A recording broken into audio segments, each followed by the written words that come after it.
Uh, Hello, hi, how's it going, guys?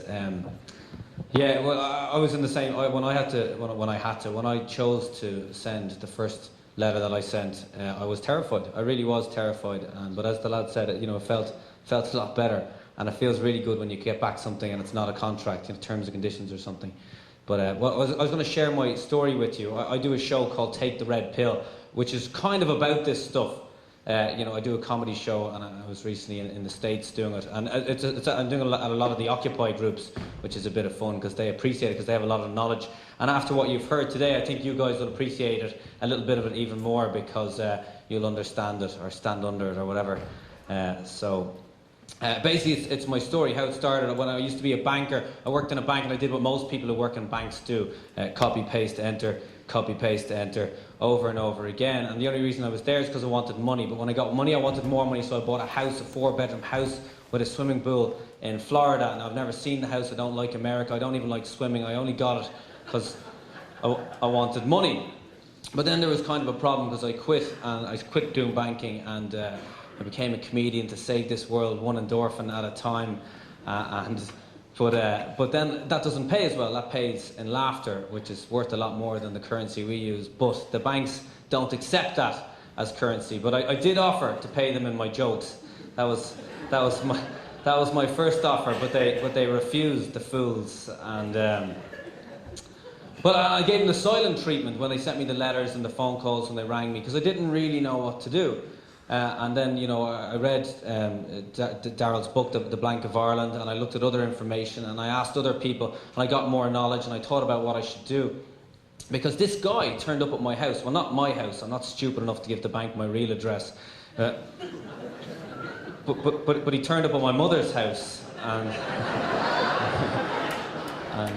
I didn't give them my mother's address. They found it, but my mother was terrified. She was worried for me, and she's like, aiDan, you have to sign this letter. And I'm like, well, what is it? And she said, well, he won't tell me what it is until you sign it. And I said, well, just tell the fella I already have everything I want in life, and tell him to have a nice day.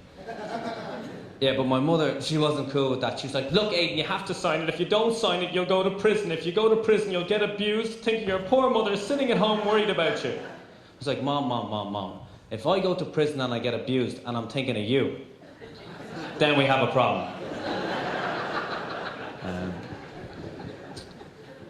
But I really wanted to fix it, because I don't want to create fear in the world, and I certainly don't want my mother being scared because of me. So I really did make an effort, and I studied, and I put in some work, and I asked these guys and different people, and I even read the Bible. I thought, well, since I based my image on Jesus, I should see what he would do. But there's a bit, and it doesn't really matter whether you believe he existed or not. It's the idea, but the stuff that's in the Bible, it's probably there for a reason. That's what I think anyway. And there's a guy there, Jesus, and he's versus Pontius Pilate, and Pontius is the judge, and Pontius says, "Are you Jesus Christ, King of the Jews?"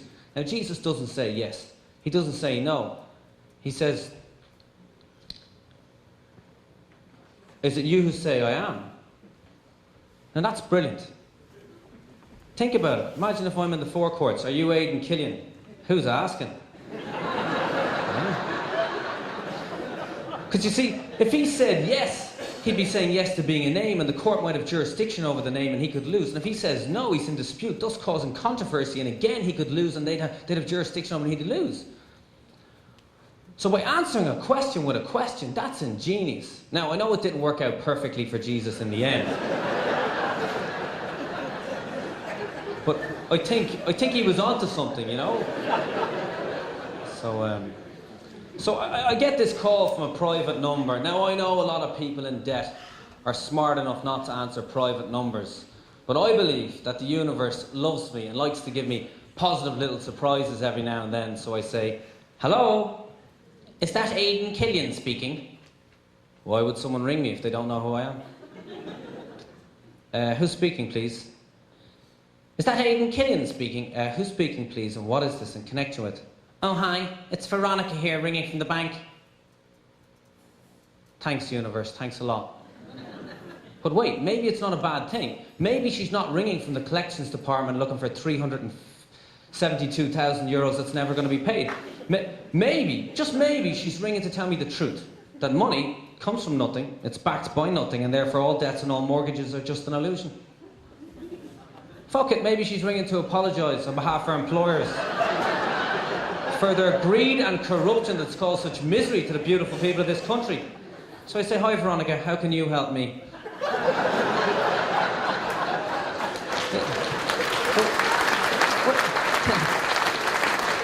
Wait for it, guys. You won't believe it. She wasn't ringing to help me, wasn't ringing to apologise, wasn't ringing to tell the truth. Rather, she was ringing to ask me for my personal details so she could confirm that I am, in fact, aiDan Killian. But that got me thinking. Who am I? I mean, am I aiDan Killian? Am I that sound, aiDan Killian? That noise, aiDan Killian, aiDan Killian, aiDan Killian, is that me? What about my middle name, John? Am I aiDan John Killian, aiDan J Killian? Am I name in capital letters or little letters? Or is there a difference? And if there is, why didn't we learn that in school? I mean, am I the legal entity that was set up on my behalf by the state without my consent when my parents signed my birth certificate? Who am I? Am I even my parents' son, a descendant of my ancestors that would go back to the beginning of the human race, which would mean that we are all like brothers and sisters? How are you? It's nice to meet you. Or am I just me, here, now, human being, flesh and blood, with a soul that answers only to God? I mean, Jesus said, know thyself. Who am I? Sorry, Veronica, I'm going to have to get back to you on this one.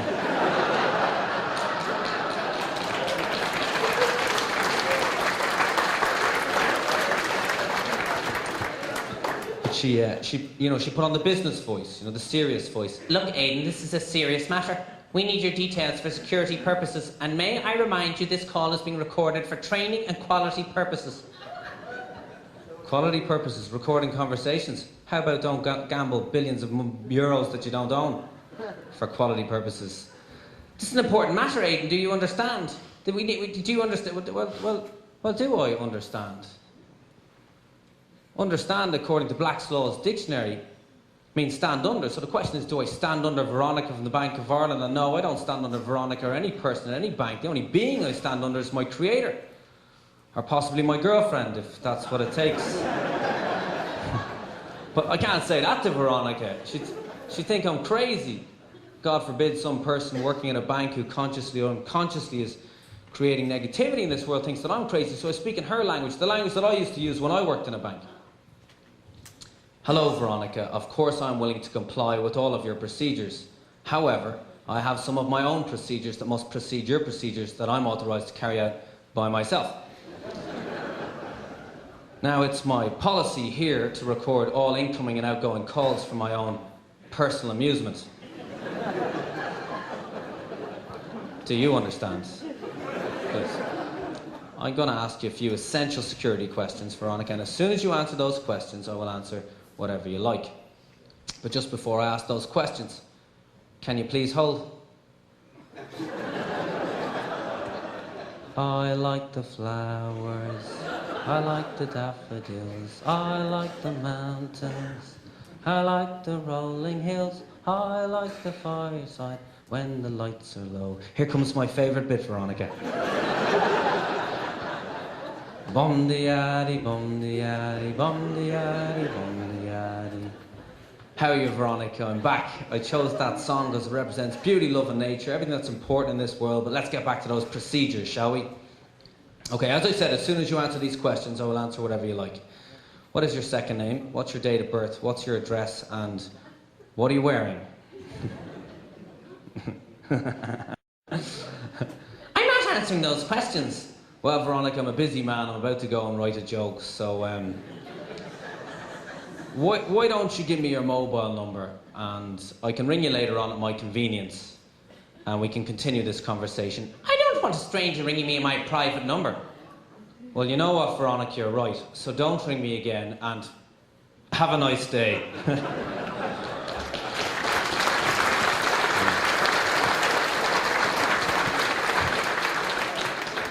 But guys, basically I asked them for a contract and they wrote back an email to me at the time. And on the top of the email, they didn't give me the contract, they gave me terms and conditions or something, right? But on the top of it, it said, without prejudice. Now, I didn't know what that meant, but I looked it up and it means it can't be used in the court. I was thinking, what are they trying to hide? So I wrote back a new email, new thread, and at the top I wrote, with prejudice.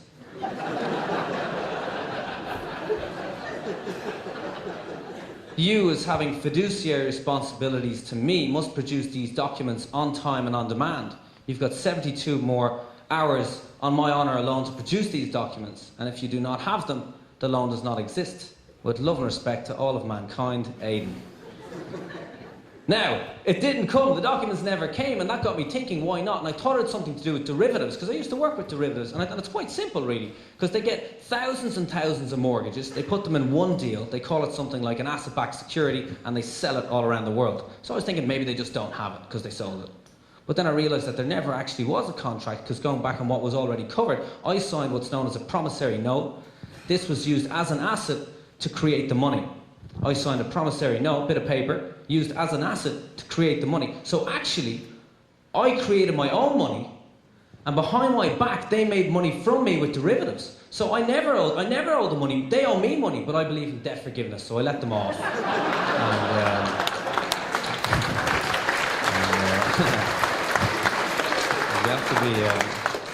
You have to be nice, guys. You'll have to let them off when you work this out. But it changed everything, because then I stopped having fear, because I realised, well, it's just a game and it's my game. So if anybody, nearly always, if I'm in the mood for it, I always answer the phone, because it's kind of fun, you know, and the letters I'm not scared of anymore. So this time when I get a phone call, it's my game, my rules. So I get a call from a private number, and I say, hello, who's speaking, please? Hello, this is Frank Lucy, manager of the collections department at the Bank of Ireland. Can I speak to aiDan Killian, please? Yeah, of course you can, Frank, presuming aiDan wants to speak to you. But aiDan's dedicated his life to creating more laughter in the world, so are you ringing in connection with something that's amusing? I'm ringing in connection with a mortgage that hasn't been paid in nearly 2 years. And I'll be honest with you, Frank, that doesn't sound to me to be in the least bit amusing. But I can take a message if you like. I don't think you understand the severity of this situation. We need to speak to Mr. aiDan Killian immediately. Well, I'm afraid, Frank, that's impossible, because Mr. aiDan Killian doesn't exist, because Mr. is a title used in Admiralty law, and a very low title at that. And aiDan doesn't believe in titles, because he knows that every man, woman and child born in this world are free, equal and sovereign, and have rights more ancient and higher than any human statute. So if you insist on using a title, please use one that's more appropriate, like King. I'm not calling you King. Now, my colleague Veronica was ringing there recently, and you refused to comply with her procedures. Well, actually, Frank, she refused to comply with my procedures, but maybe you as her manager might be able to help me. What is she wearing? A suit. Now, who are you? Who am I, Frank? That's a good question.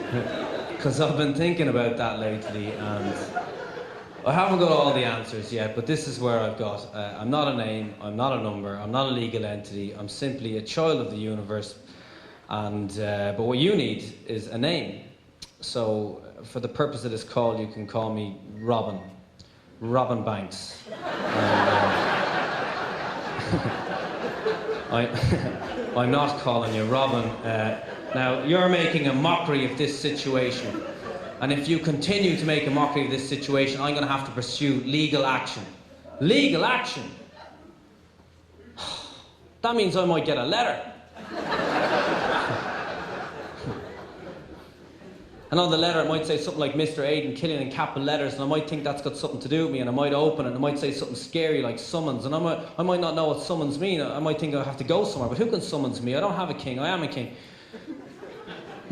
Maybe I'll think I have to go to court. I might not realise that summons just means demand, which just means request, and you know, I might think I have to go to a court, but I can't go to court because I don't speak the language they speak. They speak a different language than I speak. They speak the language of maritime law, but I'm not a man of the waves, I'm a man of the land. So if I go there, I could lose, and if I lose, they'd make me pay money, and I don't have money. Chances are they're not going to accept the currency of laughter. I tried that already. So this guy. So and if I could go to prison. If I go to prison, what could happen to me? I could be beaten up. I could be abused. I could be killed. So this guy on the phone, a guy I've never met, Frank Lucy, is threatening me with torture, rape, and murder. Frank, I understand the severity of the situation. Can you please hold? I like the flowers, I like the daffodils, I like the mountains, I like the rolling hills, I like the fireside when the lights are low. Feel free to sing along.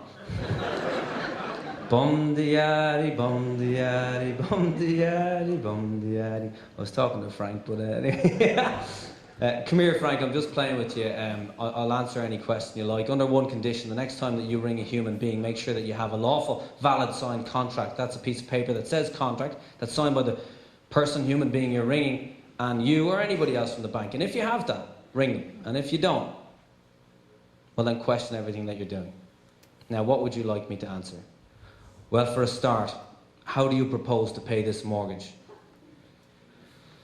Well, Frank, whatever the question, the answer is love. Hope that helps. See you now. Good luck.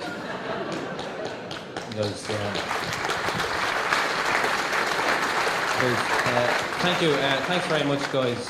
So that's part of my show. There's a much longer version and a much ruder version, but I was told I wasn't allowed to use my normal language by a pair of... So go on. Billy's going to come on and talk about some stuff. So we thought we'd lighten it up before Billy comes on and opens your minds and blows them with the realities of this world. So please welcome to the stage the wonderful Billy.